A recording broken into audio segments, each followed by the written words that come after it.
Yo, what's good everybody? My name is Brady, aka B Quinny, and today I am bringing you the ultimate gear guide video from level 1 to 170. We're going to be talking about all the gear you can acquire that will help you in your progression from level 1 to 170. When we look at gear, we're going to be wanting to look at accuracy and pip chance, followed by damage and resistance. And later on, we're going to be focusing on pierce as well. So, without further ado, let's cut the intro short and let's get right into the video. Starting with levels 1 through 29, we are going to be looking none other than the Wizard City Bazaar in Old Town. So, for those who don't know, the Bazaar has all of these gear that wizards can sell, and players are able to purchase from the Bazaar when they sell them. Now, for your level, if you hit the usable tab, it'll show all the usable gear that you can equip at your current level and for your current school. We're going to be using fire today as our example. So usually as you progress through Wizard City, you're going to be equipping the gear that you get that's dropped. And then once you start hitting level 10, then you can start picking up gear from the Bazaar. You're going to be wanting to look at accuracy and damage. So for example, Nightshade's Hood provides 40 health and 1% accuracy, so that's 1% less you will have to fizzle on your spells. Once you start hitting level 15, you will get better stats, such as using the Mask of Humidity, which gives 51 HP and +2 damage. From here, I would buy any hat, robe, boots, any wand that gives a 0 pip wand hit. Typically pick a wand of your off school. So if I'm running fire, I would, for example, run a death wand. Why? Because when you get weakness, or if the enemy tower shields, you can easily break the shield or the weakness with just a simple wand hit for 0 pips, and you can still build up pips and be able to place traps, blades, and deal more damage. For themes and rings and decks, you will upgrade these as you go, so be sure to look out in the Bazaar for upgradable gear. That will help you out throughout your run.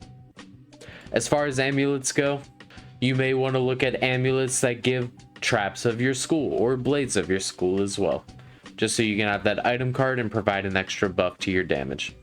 It's very simple from level 1 to 29, you won't struggle too much, just make sure to have the best gear that you can afford. Now, once you hit level 30, you'll want to come over to the School of Myth, and you're going to want to talk to Cyrus Drake. Cyrus Drake will give you a quest to start the Aquila questline. From here, follow the questline, and you're going to want to take this chariot in Cyclops Lane to enter the world of Aquila. You will talk to Silenus, and then you will start Mount Olympus. Mount Olympus is one of the most important dungeons to start as a low level, especially at level 30. And you want to be farming the Zeus gear, which I will show up on the screen here. The Zeus gear can carry you all the way to level 60. If you are not able to farm the Zeus gear, you can also use the Senator's gear as well. In the second and final boss fight of this dungeon, you will also be given a guaranteed Sky Iron Hasta as a wand. And this wand gives +10 damage to all schools, and is the best wand to carry you up to level 115. It has the highest damage of any wand up until 115. So make sure to run this dungeon, grab the Sky Iron Hasta, and farm as much Senator/Zeus gear as you can. As you are approaching level 50, you're going to want to be upgrading your themes, your rings, and your decks through the Bazaar. But once you hit level 50, you're going to want to come to the amulet section of the Bazaar, and you're going to want to pick up the Jewel of the Faint. Why is the Jewel of the Faint so good? Because the Jewel of the Faint gives you an item card Faint, which stacks with other Faint cards, which means you can have up to 5 different Faints on a single boss. This provides insane amount of damage for you to be able to quest and easily take down difficult bosses. Pretty simple. And now, here comes the confusing part about gear. At level 56, you're going to want to look at the Bazaar again, and you're going to want to take a look at the Athame section, and you're going to want to find the Bear's Claw of your school. These are the best Athames at this level. They give damage, they give pip chance, they give health, and they give a tiny bit of block. Partnered with that, you're going to want to take a look at the rings, and you're going to want to find the Rings of Battle for each school. These also give damage, pip chance, and health, and a little bit of block as well. If you cannot find these, there is also craftable options in Winter Tusk or level 50 rings in Winter Tusk as well that give damage. These rings and themes will carry you up to level 90. While you are leveling up, you're also going to want to do your crafting quest, so you can also craft the Winter Tusk gear at level 56. We're going to come over to Winter Tusk in Sudralun, talk to Carrick's Strong Thread, and he can give all of these recipes for each school. The most notable ones are the helms, which give an item blade, damage, critical, accuracy, defense, and health for each school. All of these helms give an item blade for your school, which help with questing and being able to stack blades to one-shot minions, bosses, etc. This hat can carry you to level 100. But you may ask, what about the robe and the boots? Once you are level 60, make sure you have Crab Alley unlocked and come down to Crab Alley, pick up the Waterworks questline, and then you're going to want to farm either the Waterworks dungeon or Upper Zigzag. Waterworks provides some of the most balanced gear for level 60, which will carry you all the way up until level 100. If you want more offensive gear, you can take a look at Upper Zigzag.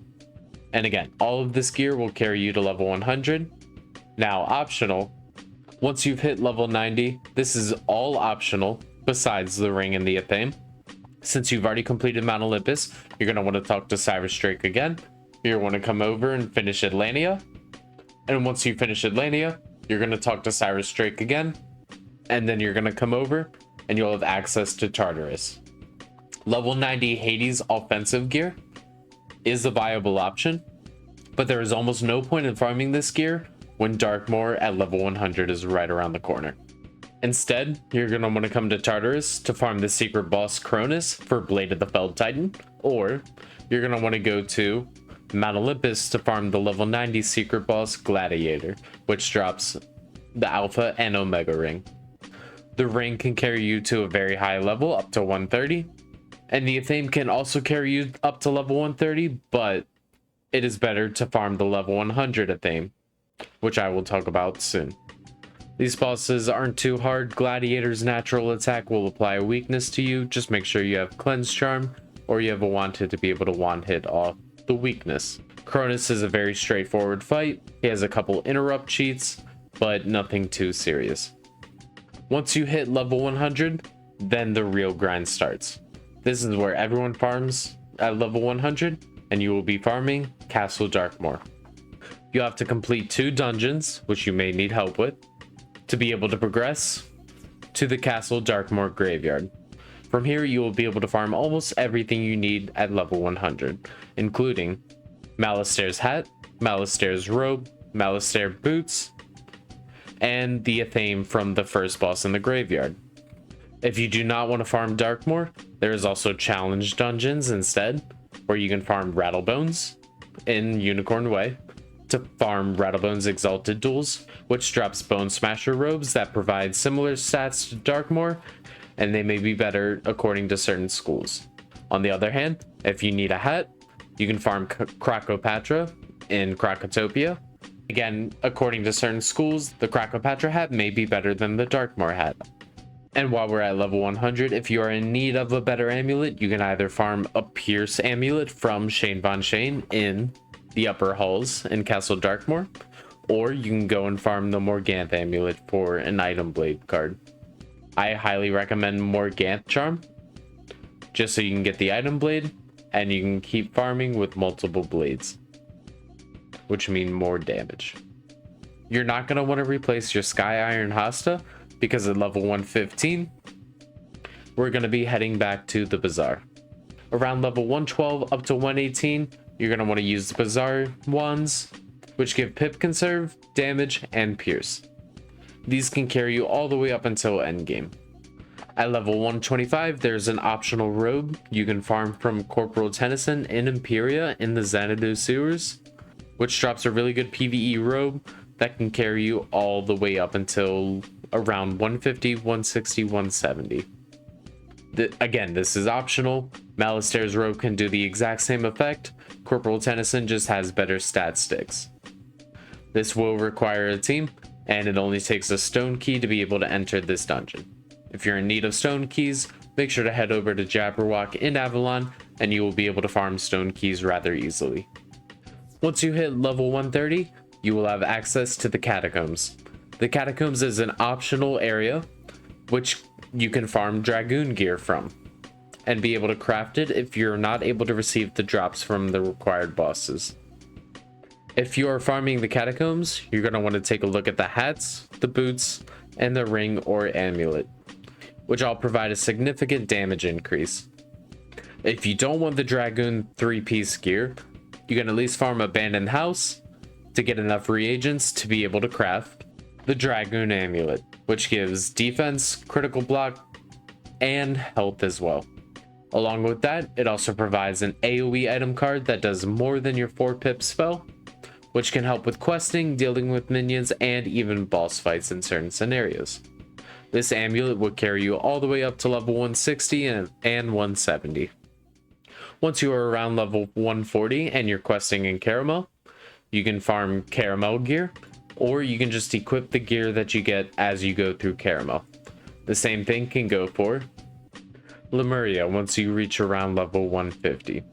Both of these areas drop really good gear. They are both optional, they aren't required to farm, but it will make your run a little easier if you're trying to make it to level 170.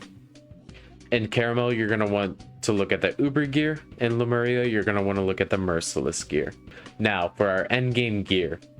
Before you get to Wallaroo and start questing in Wallaroo, you're going to want to farm endgame gear in Novus. There are multiple different bosses around Novus that drop multiple different gear, and there's a crafting vendor in the middle of Novus, which allows you to craft all of the Aeon gear for your school. This gear is really powerful for level 160, and at level 170 with Wallaroo gear, it's just a straight upgrade. Once you hit the current max level, aka 170 at this time, the Wallaroo gear, aka the Dream Reaver gear, is going to be some of the best gear you will find in the game. It is a straight upgrade to Aeon gear. It requires farming each boss a certain amount of times, from Freddy to Crash to the Nightmare Dungeon, which allows you to craft the most powerful gear in the game currently for free-to-play players. You're going to want to prefer the Dream Reaver gear over the Dream Stalker gear, just so you can get more of those offensive stats for your PvE. If you're wanting to grind more gear and take it a step further, you can also join a guild and start doing raids, specifically the Crying Sky raid, which drop really good gear for level 170 and can be crafted as well with the reagents that you receive from the Crying Sky raid. This is the best gear you can farm in the game, so make sure you don't miss out on it. Join a guild, interact with people, join a Discord, and you will be able to have the best stats in the game possible. Now for mounts, once you get enough gold, you will scroll all the way down in the crown shop, and you can find mounts such as the Bengal Tiger, which you can purchase for 30,000 gold. This is the really good permanent mount just to have that speed boost and help you with your questing needs. For pets, you're going to want to come to the pet pavilion, and you're going to want to start making either a full damage pet for your school, or you're going to want to make a triple damage pet with double resist, including spell proof and spell defy. You can make these pets as you're questing, because every time you level up, your energy will reset and you will fill up to maximum energy every time you level up. So it's good to get a head start on your pets as soon as you can.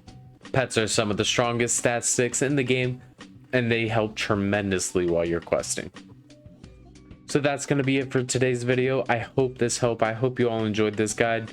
I will be making more content like this in the future. And yeah, thank you guys so much for watching. I really appreciate it, and I hope to see you on the next one. Bye bye.